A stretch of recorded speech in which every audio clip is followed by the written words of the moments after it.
ఇప్పుడు మనం దానియేలు గురించి ధ్యానం చేసుకున్నాం కదా. దానియేలు గ్రంథంలోన దానియేలు కాలంలోన ఎంతో మంది రాజులు ప్రభుత్వాలు మారినాయి, కానీ దానియేలు మారలేదు, చిరకాలం ఉన్నాడు.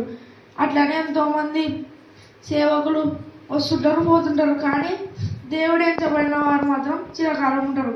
అట్లనే మన చదువు మనకి ఎల్లప్పుడూ ప్రార్థన చేసుకుంటా చిరకాలం ఉంటుంది అని మనం అధ్యాయము 2వ వచనము. నీ బాల్య దినం నందే నీ సృష్టికర్తను స్మరణకు తెచ్చుకోను. అర్థం, నీ బాల్య దినం నందే నీ సృష్టికర్తను స్మరణకు తెచ్చుకోను అంటే సామెతల గ్రంథంలో బాల నర్సుల త్రోవ వాడికి నేర్పు, వాడు పెద్దమైనప్పుడు దానికి తొలగిపోవడం ఉంది. బాల నర్సుల త్రోవ అంటే ఏ త్రోవ? మంచి త్రోవ, చెడు త్రోవ? మంచి త్రోవ, దేవుని త్రోవ. అది పరిశుద్ధంగా చిన్న ఉన్నప్పటి నుంచి పిల్లల్ని తల్లిదండ్రులు డైలీ చర్చి పంపించి బాగా దేవునిలో పరిశుద్ధంగా పెంచుతానే. ఇప్పుడు మనం బైబిల్లో దానియేలు చూసుకుంటాం. వాళ్ళ అమ్మ చిన్న ఉన్నప్పటి నుంచి దేవుని సన్నిధికి పంపిస్తారు కాబట్టి దానియేలు పరిశుద్ధంగా ఉంటాడు. అట్లనే మనం కూడా ఉండాలని కోరుకుంటున్నాం. ఆమేన్.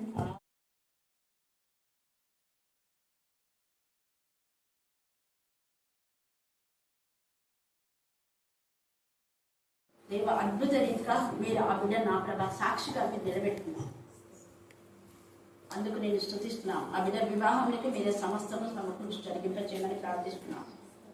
రామోచరణ ఎక్కడున్న పిల్లలు ప్రతి ఒక్కరికి ఎప్పుడు ఏ ఆటంకం వచ్చినా మీ కరుణ హస్తం, మీ దక్షిణ హస్తం, మీ పరిశుద్ధ భావం తోడుగా ఉంది. ఎవరికి ఏది ఎంత మాత్రం హాని కలుగుదని మీరు సెలవిచ్చారు. మేరకనాథని మరణ నుంచి జీవుల్లోకి నడిపించిన దేవుడు. అక్క హాస్పిటల్లో ఉన్నప్పుడు అక్కడికి మీరు వెళ్ళి నా ప్రభా స్తోత్రం. ఇక్కడ కూడా నా ప్రభా మాత్రం మొక్క, సారం మొక్క, నా ప్రభా నాతని నిర్మాణం బట్టి, అక్క మొక్కను బట్టి, జయం మొక్కను బట్టి నా ప్రభా నాతని అరుణమ్మని మాతని మీ కరుణాపీఠంలో ఎత్తిపడతాం. రోజు మరి మీ కరుణాపీఠం ప్రతి ఒక్కరి నా ప్రభా రాహేని బట్టి నా ప్రభా మరి అలాగే పిల్లలు నా దేవ నా ప్రభా కరుణను లలిత నా ప్రభా ఇక్కడ చిన్న పిల్లలందరూ కూడా దేవ వారు స్కూల్కి వెళ్ళించినప్పుడు, మీరు పనులకు వెళ్ళించినప్పుడు మీ హస్తం వీరికి తోడుగా ఉంది. మరి అన్నమ్మ ఇంటి విషయంలో కూడా మీరు మార్గం సాధన చేస్తుంటే మేము స్తుతిస్తున్నాం. దేవ ప్రతి బిడ్డ నీకు పాడి మేము స్తుతించగలిగింది. మరియమ్మ యొక్క ప్రతి అక్కర అవసరం మీరు తీరుస్తున్నారు. తల్లి చూద్దాం. రమేష్ మీరు ఇచ్చిన స్వస్థ బట్టి మేము స్తుతిస్తున్నాం. దేవ వాక్యం వాక్శుద్ధంగా మీరు మార్చండి. వాక్యం బయట వెళ్ళించినప్పుడు ఆత్మీయ, మానసిక, శారీరక రుగ్మత నుంచి విడిపించమని గమనించండి. దేవాన్ని ముఖ కాంతి ప్రకాశింపచేసి నీకే మహిమ, ఘనత, ప్రభావం చెల్లించుకోమని మమ్మను మా ఆత్మను మీ చేతకే సమర్పిస్తున్నారు. చేసినప్పుడు ప్రార్థిస్తున్నాం తండ్రి. ఆమేన్, ఆమేన్.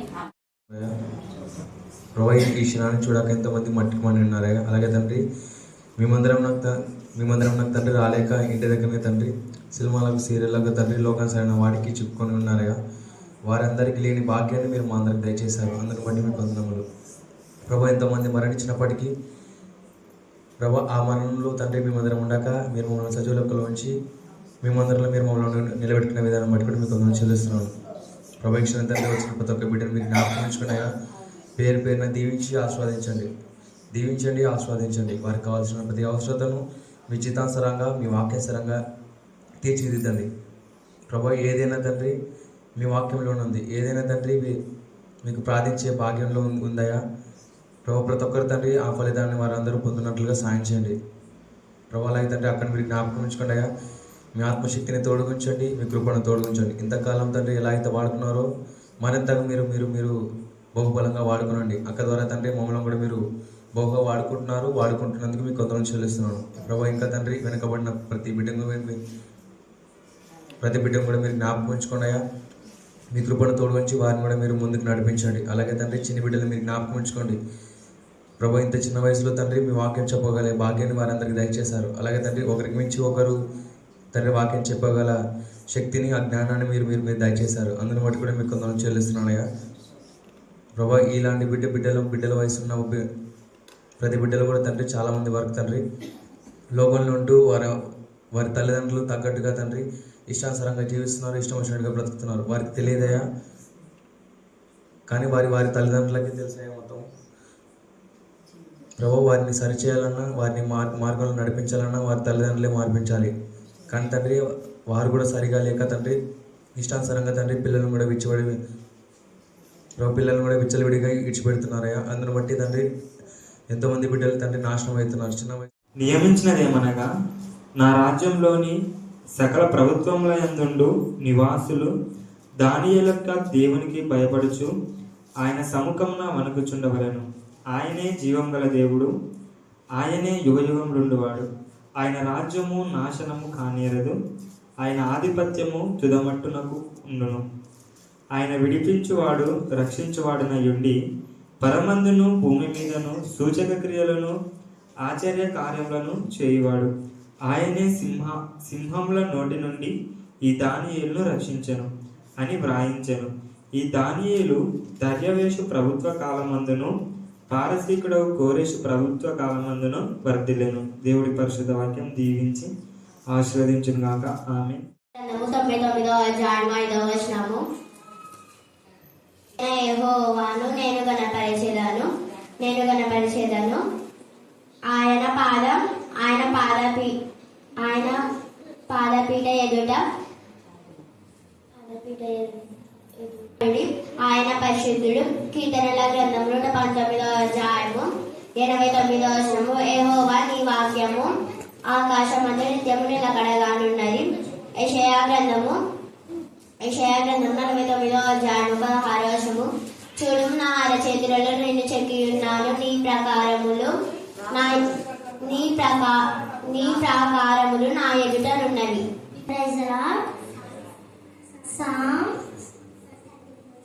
Psalms 34 chapter verse 14.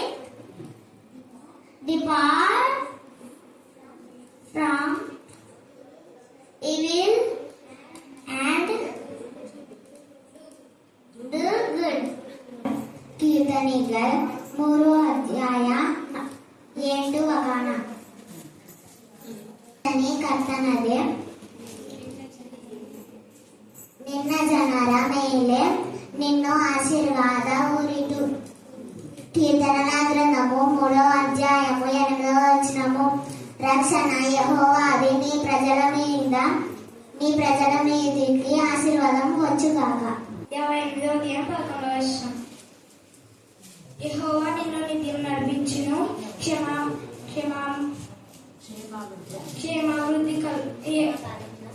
కలుగును. ఆయన నిన్ను తృప్తిపరచును, నీ అంకలను క్షేమకాలమున ఆయన నిన్ను తృప్తిపరచును, నీ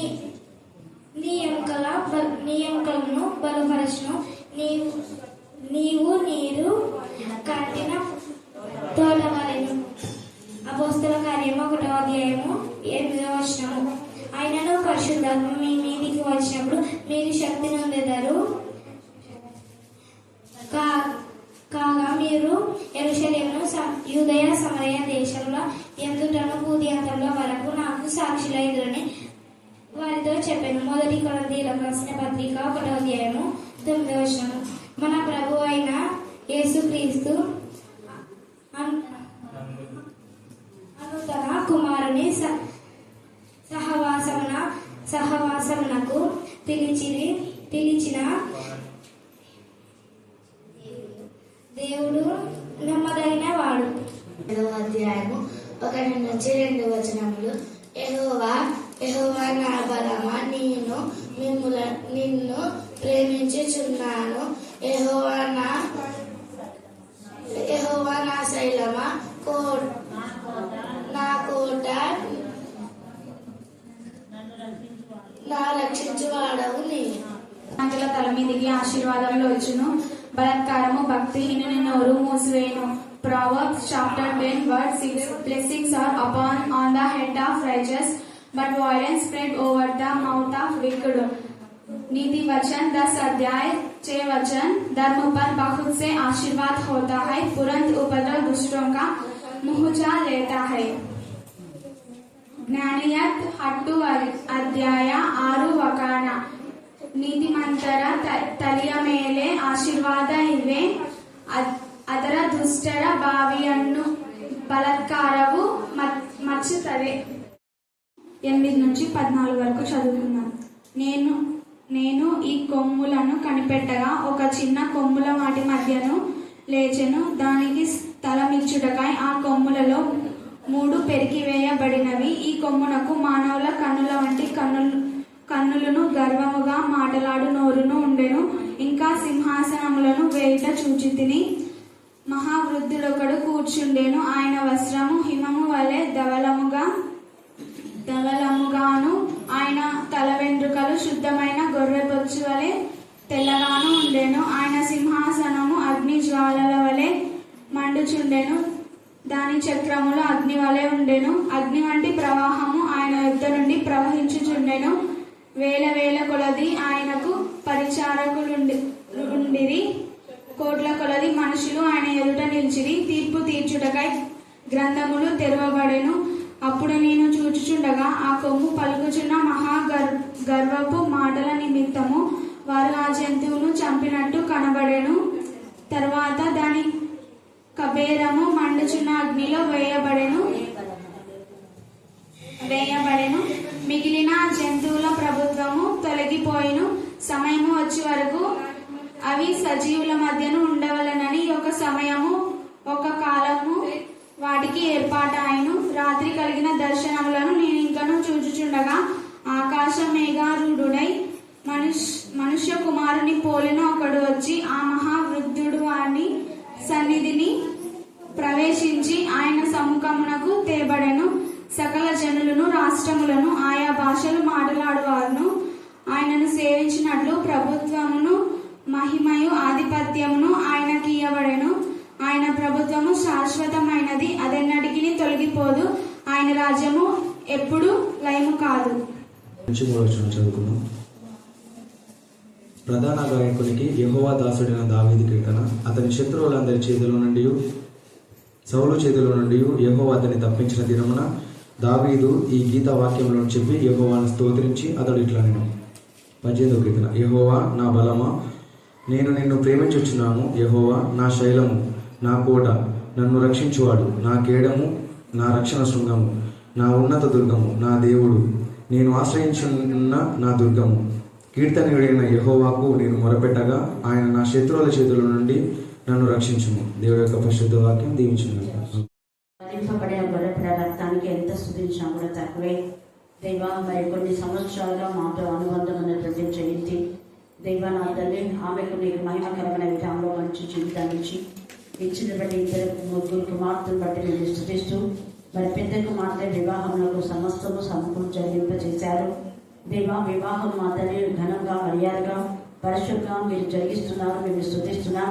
ప్రతి ఆటంకంలో జయిస్తున్నాక మీరు లయపరచమని ప్రార్థిస్తున్నాం. మీరు చాలినంత దేవుడుగా ఉన్నందుకు మేము స్తుతిస్తున్నాం. దేవా, ప్రార్థన సహవాసంలో ప్రతి బిడ్డను మీరు ఆశీర్వదించి అభివృద్ధి చేసిన తల్లి విస్తరింపచేసిన విధానం బట్టి మేము స్తుతిస్తున్నాం. ఈ యొక్క ఫిబ్రవరి మాసంలో నా తల్లి మొదటి దినమందు నా ప్రభా మీ సన్నిధిలో చేరున్న ఈ బిడ్డలకందరికీ కూడా మీరు శైలంగా, కేడంగా, దుర్గంగా దేవ నా తల్లి మీరు కోటగా ఉంటున్నందుకు మేము స్తుతిస్తున్నాం. మీకే స్తోత్రం, మీకే స్తోత్రం, మీకే స్తోత్రం, మీకే స్తోత్రం, మీకే స్తోత్రం, మీకే స్తోత్రం. చిన్న బిడ్డలు చెప్పిన లేఖన భాగం వారి జీవితాలు మీరు ఆశ్రయించి ఫలవంతంగా చేసినందుకు మేము స్తుతిస్తున్నాం. ప్రతి వాక్యం మా ప్రభా మహిమకరమైన విధానంలో నా తల్లి వాటి అర్థాన్ని తెలుసుకుని ఆ ప్రకారం వారు అడుగులు వేయడానికి మీకు దయచండి. మార్గమైన మీరు దేవా మీ మార్గంలో నా ప్రభు వారు నడిపింపచేయమని ప్రార్థిస్తున్నాం. జీవ మార్గంలో, సత్య మార్గంలో, నీతి మార్గంలో, నీకు ఇష్టమైన మార్గంలో దేవా మేము మహింపచ్చే జీవితాన్ని బిడ్డలు దయచేది కాక ఏమైనా బిడ్డలు పరిశుద్ధ నుంచి అతి పరిశుద్ధుడికి మేము నడిపించమని ప్రార్థిస్తున్నాం. దేవా సంవత్సరంలో జరుగుతుండగా నీ దయా కిరీటం మా పైన ఉంచమని ప్రార్థిస్తున్నాం. ఇక్కడ చేరిన ప్రతి బిడ్డ కష్టార్జితం మీరు ఆశ్రయించమని ప్రార్థిస్తున్నాం. దేవా ప్రతి బిడ్డ చేయి పట్టుకొని మీరు నడిపించమని ప్రార్థిస్తున్నాం. మీరు మాకు నడక నేర్పే దేవుడు, బలపరిచే దేవుడు తండ్రి. మీరు ఒక్కను ఆనించుకొని మాకు బోధులుగా ఉన్నారు. మీరు మాత్రమే మాకు బోధులుగా ఉన్నందుకు మేము స్తుతిస్తున్నాం. నిరంతరము నా పక్షంగా, మా పక్షంగా విజ్ఞాపన చే ఆత్మగా మీరు ఉన్నారు, కరుణించే ఆత్మగా మీరు ఉన్నారు, ఉపకారం చే ఆత్మగా మీరు ఉన్నారు, బోధించే ఆత్మగా మీరు ఉన్నారు. దేవా మీకే స్తోత్రం, మీకే స్తోత్రం, మీకే స్తోత్రం, మీకే స్తోత్రం, మీకే స్తోత్రం, మీకే స్తోత్రం, మీకే స్తోత్రం. మీ మహా కనికరాన్ని బట్టి మేము స్తుతిస్తున్నాం. అలాగనే అనేక మంది బిడ్డలు అతని ఆ వ్యాధి నుంచి మీరు విడిపించినారు, నేను స్తుతిస్తున్నాం. ప్రతి గర్భిణీ స్త్రీని మీరు కనికరించి సుఖమైన ప్రసవం మీరు ఇస్తున్నారు, మేము స్తుతిస్తున్నాం. దుష్ట శక్తులు, దురాత్మల, ప్రేతాత్మల సొమ్ము ఏస్తున్నాము లయపరచమని ప్రార్థిస్తున్నాం. ప్రతి కుటుంబంలో మీ రక్త ప్రోక్షణకి తీసుకురావుతారు. దేవా మీ రక్తంలో ప్రోక్షించండి, మీ రక్తంలో ప్రోక్షించండి. కాబట్టి ఈ సమయంలో మనం ప్రతి అంటే ఒక్కొక్కటి చదివితే అర్థం కాదు. ఇక్కడ దానియేలుకు కలిగినటువంటి ఈ దర్శనము మళ్ళీ యోహానుతో కూడా తండ్రి అయిన దేవుడు చూపిస్తాడు. ప్రకటన గ్రంథం చివరిలో కూడా యాజ్ గా ఉన్నాయి. అంటే పరిశుద్ధాత్మ దేవుడు ఆత్మ ఒక్కడే, ఎవరికి దర్శనమిచ్చినా ఎవరితో మాట్లాడినా కూడా ఏమాత్రం తేడా ఉండదు అన్నది మనకు అర్థమైపోతుంది. పిల్లలు ఇందాక యెషయా కూడా చెప్పారు కదా, యెషయా 49:16 చూడుము నా అరచేతుల మీద నిన్ను చెప్పు. ఆయన అరచేతులలో చెప్పుకున్నా అంటే ప్రతి క్షణం ప్రతి నిత్యం మనం చూస్తూనే ఉన్నాడు ఆయన. అంటే A to Z మన తల్లి తండ్రి మన గురించి పట్టించుకోకపోయినా పట్టించుకున్నా, కానీ పరలోక తండ్రి 24 గంటలు మన యొక్క అవసరత, మన బాధ, మన వేదన, మన రోదన, మన సంతోషంలో ఆయన సంతోషిస్తుంటాడు, మన బాధలో ఆయన కూడా కన్నీరు కాస్తాడు. మనకు ఆ కన్నీరు తుడుచుతుంటాడు కానీ మనకు తెలియదు. అయితే ఎప్పుడు మనం కన్నీరు కాల్చా మన కన్నీరంతా దేవుని కళ్ళలో ఉంటుంది అని. ఇక్కడ దానియేలు, దెరేషు, కోరేషు వీళ్ళ పాలనంతా కూడా మంచిగా ఉన్నాడు.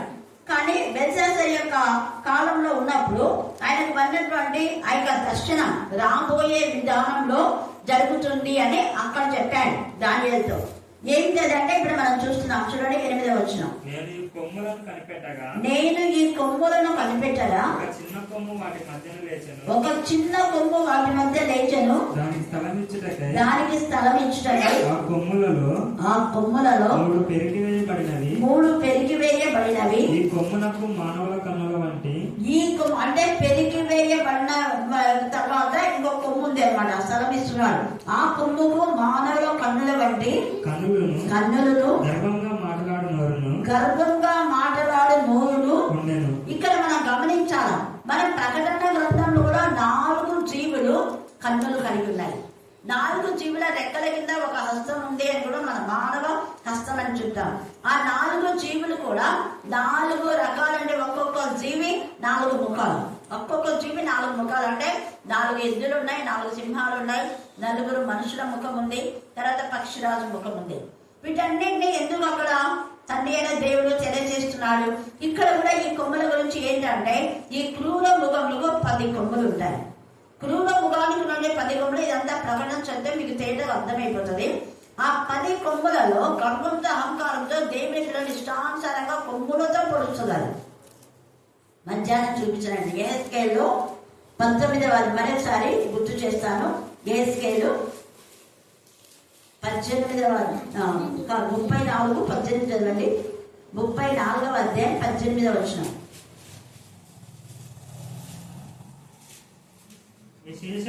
విశేషంగా మేత మేసి మిగిలిన దానిని కాళ్ళతో త్రొక్కుట. ఇక్కడ కాళ్ళతో తొక్కుడ, ఇక్కడ కొమ్ములతో పొడుస్తారు. మళ్ళా ఇదే మనం 7వ వచనము కింది భాగంలో దానియేలు తుత్తునియలుగా చేస్తూ మిగిలిన దాని కాళ్ళ కింద అనగతో కూర్చుంటేను అని రాయబడింది. తర్వాత 19వ వచనం. మీరు శ్రేష్టమైన నీరు త్రాగి.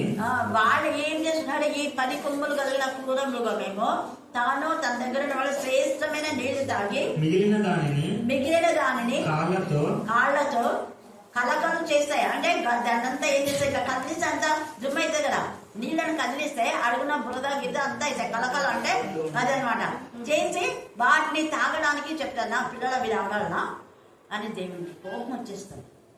నా గొర్రెలంతా కూడా నువ్వు గాయపరుస్తున్నావు కొమ్ములతో పొడిచి. బలహీనమైన గొర్రెలన్నింటినీ పొడిచేస్తున్నాయి, బలమైన వాటిని తిని ఆ కొవ్వు అయినటువంటి వాటిని మాత్రం తినేస్తున్నాయి. ఇలాగ నా గొర్రెలను చెదిరిపోయేలా చేస్తుంది అని చెప్పేసి ఈ యొక్క దుష్ట క్రూర మృగము అనేది ఎందుకు సూచన అంటే కొన్ని రాజులలో ఈ క్రూర మృగం యొక్క లక్షణాలు ఉంటాయి, కొంతమంది కాపురలలో ఈ క్రూర మృగం లక్షణాలు ఉంటాయి, కొన్ని సంఘంలో ఉన్నటువంటి సంఘ నాయకులలో కూడా క్రూర మృగం యొక్క లక్షణం ఉంటాయి, ఉంది కూడా. అందుకే ముందే దాని యొక్క చెప్తున్నాడు ఇది అంత్యకాలంలో జరుగుతుంది. అంటే ప్రజెంట్ గా ఇప్పుడు అప్పుడు జరిగింది. యేసయ్య ఉన్నప్పుడు కూడా ప్రధాన యాజకులు శాస్త్రం వాళ్ళంతా క్రూర మృగం యొక్క లక్షణాలు కలిగి యేసయ్య చెప్పేటటువంటి వాక్యం చెప్పకుండా యేసయ్యని ఇష్టానుసారంగా కాళ్ళతో తన్నడం, ఆ సిలువను మోసుకొని పోతుంటే అది అంత చాలా బరువైంది ఆ సిలువ. అలాంటి బరువైన అంటే నల్ల మధ్యతో చేసింటారు. అలాంటి సిలువ ఆ మోయలేక ఆయన పడిపోతే కాళ్ళతోని ఇలాగా ఆయన ఇట్లా ఉంటాడు. ఆ బాడీ మీరు కర్ణాలో చూస్తారు, ఇంకా కొన్ని ఫ్యాషన్ ఆఫ్ ద క్రైస్ట్ లో కూడా ఉందన్నమాట. వాడు పెద్ద సోల్జర్స్ ఎంత భయంకరంగా ఉంటారు. ఆ కాలు ఇట్లా పొట్టాల్లో పెట్టి వేస్తాను, ఇలా వేసేస్తాడు, మళ్ళీ తర్వాత తొక్కుతాడు కాళ్ళతోనే అన్ని. ఒక కాలు సిల్వ మీద అట్లా పడి మళ్ళీ ఇంకో కాళ్ళను అలా పడేలా చేస్తాడు. అంత క్రూరంగా ఎంత ఇదానిలో ఈడ్చడం. తర్వాత ఏసు యొక్క శిష్యులను కానివ్వండి, లుదియా అనే ఆమె ఈ యొక్క పౌలు దగ్గర నుంచి కొన్ని పత్రాలు తీసుకొని పోయి శిష్యులకు ఇవ్వడానికి అని చెప్పి ఆమె తీసుకొని వస్తే ఆమె చాలా చక్కని లుదియా. మనకు అపొస్తలుల కార్యం 16లో రాయబడింది. ఆ లుదియా ఆ యొక్క చర్మపు కాగితాలను తీసుకొని వాళ్ళకి ఇవ్వాలన్నప్పుడు తెలిసి వీళ్ళు ఆమె వెంట్రుకలు పట్టుకొని ఈడ్చుకుంటూ వస్తారు అక్కడ నుంచి అనమాట. దారిలో ఆ యొక్క గుర్రాలతోనే తొక్కిస్తారు. అయినా కూడా అవి వాళ్ళకు దొరకకుండా సేవ్ చేస్తున్నారు. హల్లెలూయా, హల్లెలూయా, హల్లెలూయా. అవి ఎక్కడ పెట్టావు చెప్పమని ఎంత చెప్పినా కూడా చాలా భయంకరంగా చెప్తారు. సరిగా యేసు ప్రభుల యొక్క శిష్యులు చాలా మంది హతసాక్షులైన వాళ్ళు, ఇప్పటికీ హతసాక్షులైన వాళ్ళందరూ కూడా ఈ క్రూర మృగం యొక్క లక్షణాలు ఉన్న వాళ్ళు వాళ్ళని అలా చేస్తారు. వాళ్ళలో ఆర్ఎస్ఎస్ వాళ్ళు కూడా ఉండి ఉండొచ్చు. ఎందుకంటే వీడికు ఆ క్రూర మృగం యొక్క ఆత్మ అనేకులలో ప్రవేశించేలా చేస్తాడనమాట వాడు. అందుకే జరగబోయిన వాటిని ఇక్కడ తండ్రి అనే దేవుడు రాయిస్తున్నాడు. మళ్ళీ ప్రకటనలో యోహాను కూడా అదే క్లారిటీగా తెలియజేస్తాడు అనమాట. 21 కూడా చదవండి, 34, 21. ఏస్కేల్ అలాగే పెట్టుకోండి. మీరు భుజములతోనూ రక్కతోనూ త్రోసి కొమ్ములతో రోగం గల వాటన్నిటినీ పొడిచి చెదరగొట్టారు. చూడండి ఎంత బాధ, గాయపడిన వాని గాయంలో మాన్పలు. అందుకనే నేను మంచి కాపరి, నా కాపరి అయినటువంటి యేసయ్య ప్రతి గొర్రె గాయాన్ని మానుతాను అంటాడు. ఇక్కడంతా కూడా గాయపడిన వాడిని, బలహీనమైన వాడిని, పడిపోయే వాడిని పడిపోయేలా చేస్తున్నారే కానీ వాడి యొక్క గాయాన్ని మాన్పడు. అంటే పాపం ద్వారా పడిపోయి గాయమై ఉండొచ్చు. వారి పాపలతో మీరు మరణం ఉంది, మీకు నరక యాతన ఉందని వాళ్ళని గద్దించి బుద్ధి చెప్పి క్రీస్తులోకి నడిపించాలి. అలాంటి నీచమైనటువంటి మనస్తత్వం కలిగినటువంటి వ్యక్తిత్వం కొందరు వ్యక్తుల్లోకి వస్తుందని ముందే పరిశుద్ధాత్మ దేవుడి గారు చెప్తున్నాడు. అయితే అది ఎంతవరకంటే కొంతవరకే. ప్రకటన 21 చదవండి. ప్రకటన 20 కొంత మట్టుకే దేవుడు దానికి సమయం ఇస్తాడు, ఎప్పుడు ఇవ్వడు. మరియు పెద్ద సంఖ్యలను చేత పట్టుకొని అగాధం యొక్క తాళం చెవులు గల ఒక దేవదూత పరలోకం నుండి దిగవచ్చుట చూచితిని. అతడు ఆది సర్పమును అనగా అపవాదియు సాతానును ఆ ఘట సర్పమును. అదే వారికి చాలా పేర్లు, అపవాది, సాతాను, ఘట సర్పం, లూసిఫర్, ఇవన్నీ కూడా అబద్ధికుడు, అబద్ధానికి జనకుడు, ఇవన్నీ వాళ్ళ పేరు. వాడిని పట్టుకొని 1000 సంవత్సరములు కొంతకాలం వాడిని బంధిస్తాడు. మళ్ళా వాడిని విడిచి కొంతకాలం వాడికి సమయం ఇస్తాడు. ఆ సమయం ఇచ్చినప్పుడు ఇప్పుడు ఇంతవరకు జరిగింది, కానీ ఇప్పుడు జరగబోయేది భయంకరమైన చిత్రహింసలు చేస్తారు క్రైస్తవులు. ఇప్పుడు నేను ఛాన్సర్ చెప్పాను, ఎవరైతే దేవునికి విరోధంగా ఉంటారో వాళ్ళని వాళ్ళకు ప్రైజ్ లార్డ్ చెప్పొద్దు, ఇంట్లోకి రానివ్వద్దు, శుభం కూడా చెప్పొద్దు అని చెప్పాను. సేమ్ అదే వాక్యము ఇప్పుడు ట్రంప్ చదివినట్టున్నాడు. అందరికీ మీరు చూస్తుంటారు వాట్సాప్లో, అదంతా కూడా అందరికీ పిలిపి ఏమని, ఎవరైతే క్రైస్తవులను బాధ పెట్టారో వాళ్ళు మా దేశంలో కాలు పెట్టాము, మా దేశంలో ఉండకూడదు. ఎంత ఇదిగా రూల్ పాస్ చేసేస్తున్నాం. కారణం ఏంటంటే అక్కడ చదివాడు. నేను ఎప్పటి నుంచో చెప్పేది అందుకే, ఎవరిని పడితే వాళ్ళని మనం ఇంట్లోకి రానికూడదు అని వాక్యంలో తేటగా ఉంది. ఇప్పుడు దానికి అందరూ భయపడిపోతున్నారు, గగ్గోలు పెడుతున్నారు అక్కడంతా కూడా. మీరు వాట్సాప్లో చూసింటారు, యూట్యూబ్లో కూడా ఉంది.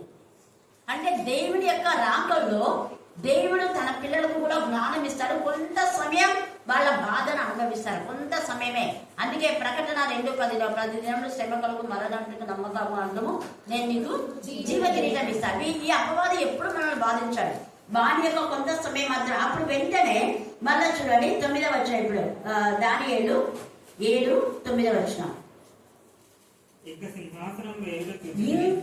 ఇంకా సింహాసనములను వేయుట చూసి. అంటే వీరికి ప్రగల్భం పలికే నోరు, గట్టిగా వీళ్ళు మాట్లాడేటటువంటి డంబపు నోరు అనమాట. వారికి ఉంటది. అవన్నీ కూడా వారి చేష్టలన్నీ అయిపోయిన తర్వాత ఇంకా సింహాసనంలో వేయబడ్డ చూచితిని. మహావృద్ధుడు కూర్చొని ఉండేను. ఇదే మాట యెషయాలో కూడా ఉంది. యెషయా 6వ అధ్యాయంలో తేటగా రాయబడింది. యెహెజ్కేలు 10వ అధ్యాయంలో, యెహెజ్కేలు 1వ అధ్యాయంలో దేవుని యొక్క స్వరూప దర్శన ప్రకటన 1వ అధ్యాయంలో కూడా ఉంది. ఇక్కడ మహావృద్ధుడు అంటే తండ్రి అయిన దేవుడు అన్నమాట కూర్చుండేను. ఆయన వస్త్రము హిమము వలె ధవలంగా, హిమం లాగా ధవలంగా చాలా తెల్లటి వస్త్రం. అందుకే వారిలో ప్రతి వానికి తెల్లని వస్త్రం ఇవ్వబడను. జయించు వానికి ఆయన ఎంత ఇదిగా జీవవృక్ష ఫలం జీవింపనిస్తాడు, తెల్ల రాత్రినిస్తాడు, మహిమ వస్త్రాలు ఇస్తాడు, ధవళ వస్త్రాలు ఇస్తాడు, సంతోష వస్త్రాలు ఇస్తాడు, తర్వాత నీతి కిరీటం, తర్వాత అక్షయ కిరీటం, మహిమ కిరీటం. దేవుడికి ఏ విధానంలో మనల్ని ఆశీర్వదించాలో అంతగా ఆశీర్వదిస్తాడు. కారణం ఏంటంటే ఇలాంటి క్రూర మృగానికి లోబడకుండా దేవుని ప్రకటించాలి. వాడి కొమ్ములతో మనల్ని పొడిచినా, మనల్ని అవమానపరిచినా, మనల్ని వెలివేసినా, మనం బయటికి గెంటేసినా కూడా దేవుడికి మహిమకరంగా ఉన్న శిష్యులు కానీ, యేసే కానీ ఇప్పటికి ఉన్నటువంటి క్రైస్తవులు. క్రీస్తుతో ఎవరైతే సహజీవనం చేస్తారో వాళ్ళన్నిటికీ ఓర్చుకున్నారు వాళ్ళు. ఎందుకంటే ఎప్పటికైనా మాకు న్యాయం జరుగుతుంది అని తెలుసు. అప్పవారి కొంతకాలమే దేవుడు సమయం ఇస్తాడు, ఎక్కువ సమయం ఇవ్వడు. ఇప్పుడు బెల్షస్సరు కూడా దురాత్మ యొక్క ప్రేరేపణలో ఉన్నాడు. అంతా రౌడీజం వాళ్ళను పెట్టుకున్నాడు కాబట్టి అతను ఏమైపోయినాడంటే ఒక్కరోజు రాత్రికే చనిపోయాడు.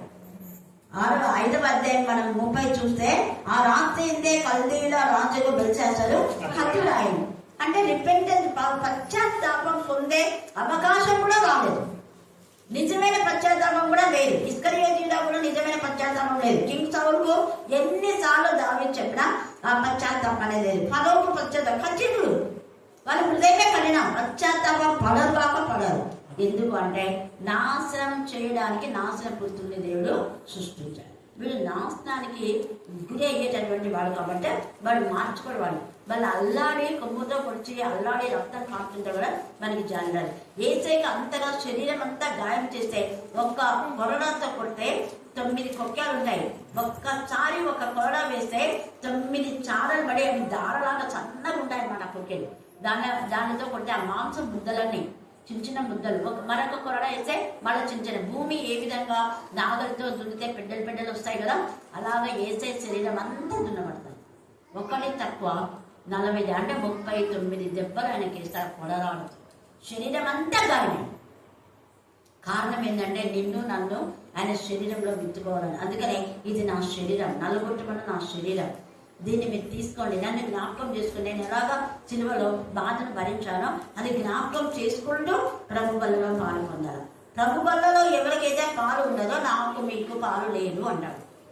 అందుకే ఖచ్చితంగా ప్రభు బల్లలో పార్టిసిపేట్ చేయాలి. పదే నేను చెప్తా ఉంటాను, ప్రభు బల్లని మనం ఎప్పుడు తునీకరించదు. ప్రభు బల్ల చాలా విలువైంది. మన జీవితాలకు ఎంతగానో మరి ఆధ్యాత్మికంగా బలాన్ని ఇచ్చేది, అపవాదమైన విజయాన్ని ఇచ్చేది, పాపమును జయించేది, మరి రోగమును జయించేది ప్రభు వల్లలో ఆ శక్తి ఉంది. ఆషామాషిగా మనం ప్రభు వల్లను తీసుకోకూడదు.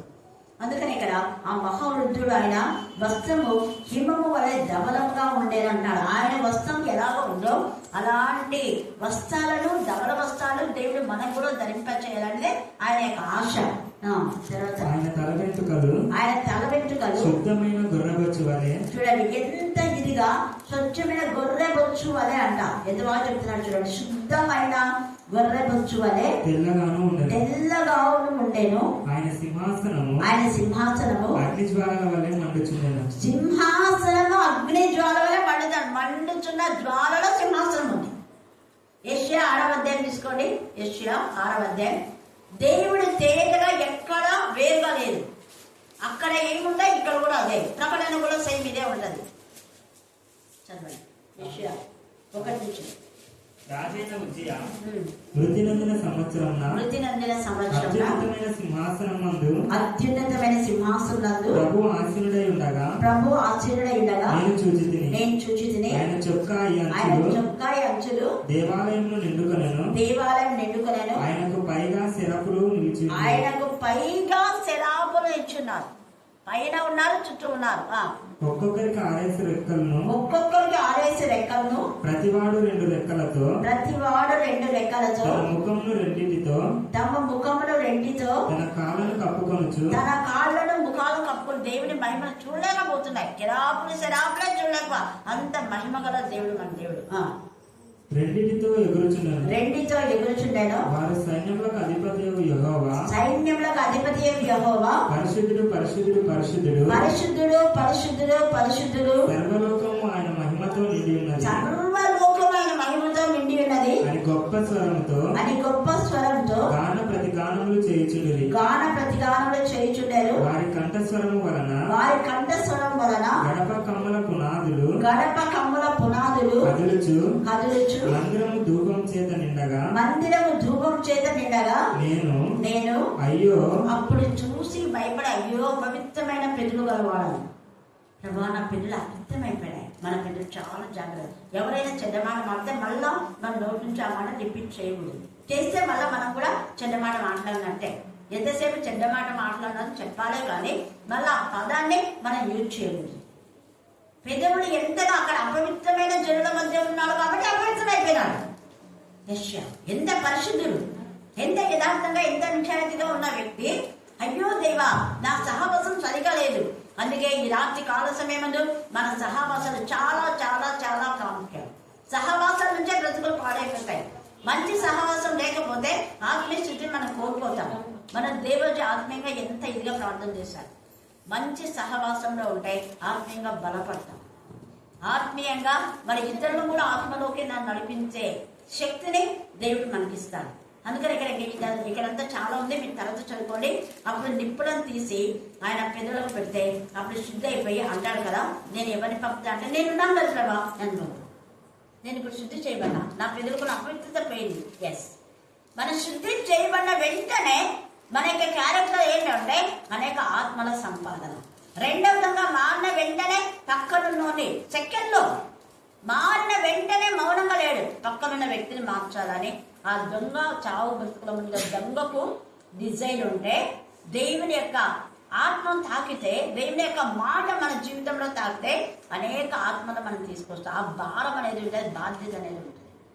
ఈ రాత్రి వాక్యం వింటున్నా మనం ఏ బాధ్యత కలిగినా ఇక్కడ అపవాది మనందరినీ కూడా దేవునికి వేరు చేయాలని వాడు ప్రయత్నిస్తున్నాడు. కానీ మహావృద్ధుడైనటువంటి తండ్రి అయిన దేవుడైతే అగ్ని లాంటి ప్రవాహం ఆయన యుద్ధం నుండి ప్రవహించుచుండాడు. వేల కొలది ఆయనకు పరిచారకులు ఉండేది, కోట్ల కొలది మనుషులు ఆయన ఎదుట నిలిచిడి. తీర్పు తీర్చుటకై గ్రంథములు విప్పబడను. గ్రంథములు ఒక గ్రంథంగా, ఒక్కొక్క గ్రంథం ఉంది. మనం వేరొక గ్రంథం, జీవ గ్రంథం ఉంది, వేరొక గ్రంథం ఉంది, మన గ్రంథాలు ఉన్నాయి. గ్రంథములు విప్పబడనేది అండర్లైన్ చేసుకోండి. అప్పుడు నేను చూచుచుండగా ఆ కొమ్ము పలుకుచున్న మహా గర్వపు మాటల నిమిత్తము వారు ఆ జంతువును చంపినట్టు కనబడదు. వాడి ప్రగల్భాలు కొంతకాలమే. మన ఎంత చిన్నోడికి దేవుడు ఎంత మంచి ఆలోచించాడు. వాళ్ళందరూ వస్తుంటారు పోతుంటారు కొంతకాలమే, కానీ దేవుడు ఇక్కడ మీకోసమే నన్ను పెట్టాడు. అలాగ ప్రతి ప్రాంతంలో దేవుడు తన పిల్లలను స్థిరపరిచే దేవుడు, బలపరిచే దేవుడు. హల్లెలూయా, హల్లెలూయా. అలాగ దానియేలు కూడా ఎన్ని సంవత్సరాలు వాళ్ళ దగ్గర ఉన్నాడు.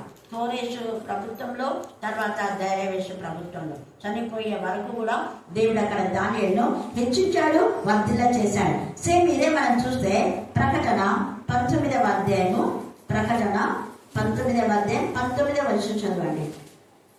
19 మరియు ఆ గుర్రముల మీద కూర్చున్న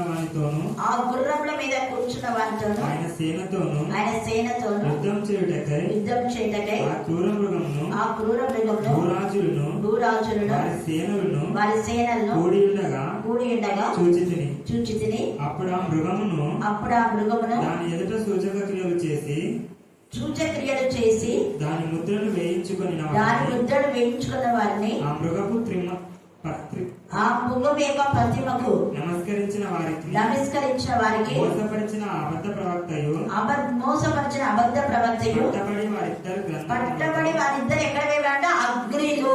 ఇక్కడ ఏముంది 11వ వచనంలో, అప్పుడు నేను చూచుచుండగా ఆ కొమ్ము పలుకుచున్న మహా గర్వపు మాటల నిమిత్తము వారు జంతువులు చంపినట్టు కనబడాను. తర్వాత దాని కళేబరము మండుచున్న అగ్నిలో వేయబడి తేటగా ఉంది.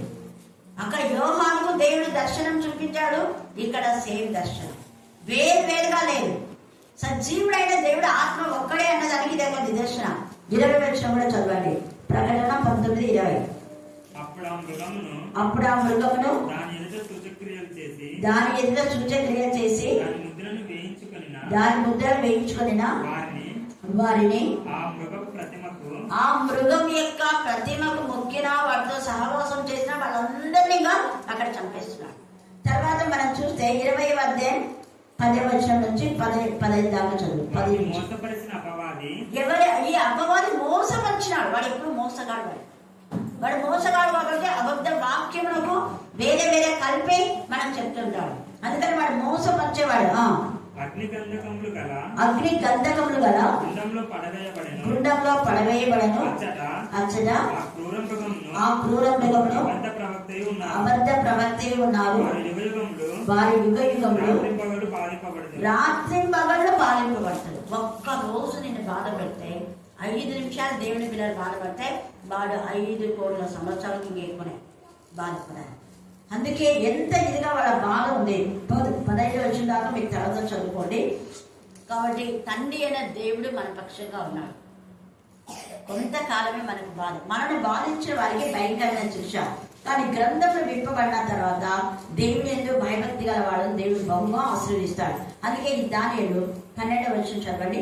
మిగిలిన జంతువుల ప్రభుత్వము తొలగిపోయేను, సమయం వచ్చే వరకు అవి సజీవుల మధ్యలో ఉండవల్లని ఒక సమయము ఒక కాలము, ఒక సమయము ఒక కాలం అంటే 2.5 సంవత్సరాలు. ఇంకొక చోట 2300 దినములు అని రాయబడింది. ఇక్కడ దానియేలుకే వస్తుంది. అది దానియేలుకే పరిశుద్ధాత్మ దేవుడు ఆ దినాలు కూడా ఆయన చూపిస్తాడు. ఎక్కడంటే 8వ అధ్యాయము 14వ వచనం చదవాలి. అందుకతడు 2300 దినముల మట్టుకే అని నాతో చెప్పాను. అప్పుడు ఆలయ పవిత్రతను కూర్చిన తీర్పు తీర్చబడును. దీన్ని బట్టి కొంతమంది ఏం చెప్తారంటే 2300 సంవత్సరాలకు అంతము అని చెప్తారు. కానీ ఇక్కడ రాస్తారు, కానీ ఎప్పుడు అది ఆయన ఇష్టం. ఆయన దినాలు పెంచొచ్చు, తగ్గించవచ్చు, అది ఆయన చేతిలో ఉంది. తండ్రికే తప్ప నాకు కూడా తెలియదు నాకు చేసేయాలి. దాని క్యాలిక్యులేషన్ చెప్పి కొంతమంది చెప్తుంటారు, కానీ మనం అలా చెప్పకూడదు. అక్కడ దేవుడు ఆశించాడు అంతే. తర్వాత ఇక్కడ దానియేలు దగ్గరికి మనం వస్తే, రాత్రి కలిగిన దర్శనములు నేను ఇంకా చూస్తుండగా ఆకాశ మేఘాలుడై మనుష్య కుమారుని పోలిన ఒకడు వచ్చి. దానియేలుకు అప్పుడే యేసయ్య గురించి దర్శనం. చూడండి ఎంత తేటగా ఆకాశ మేఘాలుడైన వాడు ఎవరంటే యేసయ్యనే. అపొస్తలుల కార్యం 1వ అధ్యాయము పిల్లలు చెప్పి 8వ వచనం చదవండి. 1:8.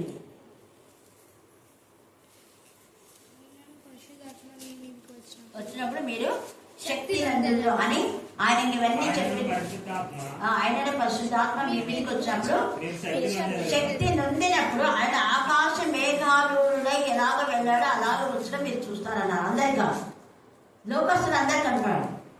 పరిశుద్ధాత్మతో నింపబడిన వాళ్ళకి అది రహస్యమైనటువంటి రాపడం.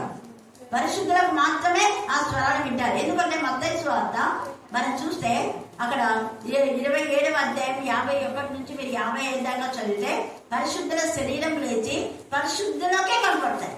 అందరు కాదు. అందరూ ఆయన స్వరాన్ని వినాలి, పరిశుద్ధులు మాత్రమే.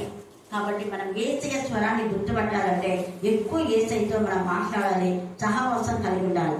అందుకనే ఆకాశ మేఘాలుడై మనుష్య కుమారుని పోలిన ఒకడు వచ్చి ఆ మహావృద్ధులను వారి సన్నిధిని ప్రవేశించి ఆయన సముఖంలోకి తేబడను. సకల జనులను రాష్ట్రములను ఆయా భాషలు మాట్లాడు వారును ఆయన సేవించినట్లు ప్రభుత్వమును మహిమయు ఆధిపత్యమును ఆయనకి ఇవ్వబడను. ఆయన ప్రభుత్వము శాశ్వతమైంది, అది ఎన్నటికీ తొలగిపోదు. ఆయన రాజ్యము ఎప్పుడు లయం కాదు. అందుకనే కీర్తనకారుడు ముందే ఆయన నాకు కేడము, ఆయన నాకు శైలము, ఆయన నాకు కోట, ఎంత ఇదిగా అక్కడ చెప్తున్నాడు దావీదు కూడా ఆత్మలో చూసి అక్కడ చెప్తున్నాడు. ఇక్కడ దానియేలు యొక్క పద్ధతిని అనుసరించిన క్షమించండి దావీదు యొక్క దేవుడి పద్ధతిని అనుసరించిన దానియేలు కూడా అదే దర్శనమే, దావీదుకు అదే, దానియేలుకు అదే, యోహాను కూడా అదే దర్శనం, యెషయా కూడా అదే దర్శనం, యెహెజ్కేలు కూడా అదే దర్శనం. దర్శనంలో ఏమాత్రం లోపం లేదు. ఈ రాత్రి కాల సమయమందు మనం కూడా తండ్రితో అనుసంధానమై దేవుని మహిమపరుస్తాం. దేవుడు ఈ లేఖన భాగాన్ని దీవించి ఆశీర్వదించుగాక. ఆమేన్, ఆమేన్, ఆమేన్. అక్క చేసే పని చేయనంతటిని దీవించండి, ఆశీర్వదించండి, బలపరచండి తండ్రి. నాయన నా ప్రభా, నాయన ఎంతో దగ్నంగా ఉన్నట్టుగా నా తండ్రి నీలో మాట్లాడమని పరచమని అడుగుతున్నాను ప్రభా. నాయన చేసే పరిచయం దీవించండి, ఆశీర్వదించండి, బలపరచండి తండ్రి. నాయన నా ప్రభానికి వందనాలు. ఆయన స్తోత్రము తండ్రి, స్తోత్రము ప్రభా. ఏ విధకైతే సమక్షలు ఉన్నావో నా తండ్రి, నా ప్రభా సమస్యలు ఎరిగిన దేవుడు నా తండ్రి, నీకే స్తోత్రము నాయన, స్తోత్రము ప్రభా.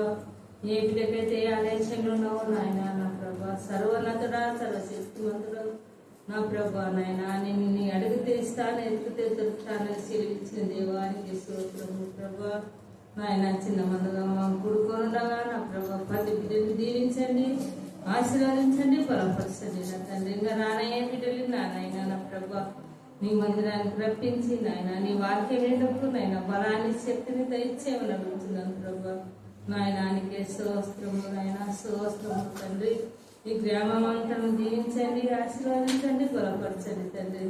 నా నాయన నా ప్రభా ఇటువంటి కూటాలు ఎక్కడైతే జరుగుతున్నావో నా ప్రభా నాయన వాళ్ళతో ఉండి మాట్లాడి మహిమపరచమని అడుగుతున్నాను ప్రభా. నాయన నా ప్రభానికి వందనాలు, స్తుతులు, స్తోత్రములు తండ్రి. నాయన నాకు ఆరోగ్యాన్ని, బలాన్ని, శక్తిని దయచేసి నా తండ్రి నా ప్రభా. నా నాయనానికి వందనాలు, స్తుతులు, స్తోత్రములు చెల్లిస్తున్నాను తండ్రి ప్రభా. నాయన నీ నామం బట్టి అడుగుతున్నాను తండ్రి ప్రభా. నీ వాకులు ఇంతవరకు ఎవరైతే విన్నారో నా ప్రభా నాయన అట్టి వారిని కూడా దీవించండి, ఆశీర్వదించండి, బలపరచండి తండ్రి. నాయన సర్వోన్నతుడు నా తండ్రి, నాయన సర్వశక్తిమంతుడు నా నాయన నా ప్రభా. ఏ ఎన్నికలేని దాని నా ప్రభా నాయన నీ సన్నిధానికి నడిపించి నీకు అడుగుటకు నాకు శక్తిని, బలాన్ని ఇచ్చిన విధానాన్ని బట్టి వందనాలు ప్రభా. నాయన మాలో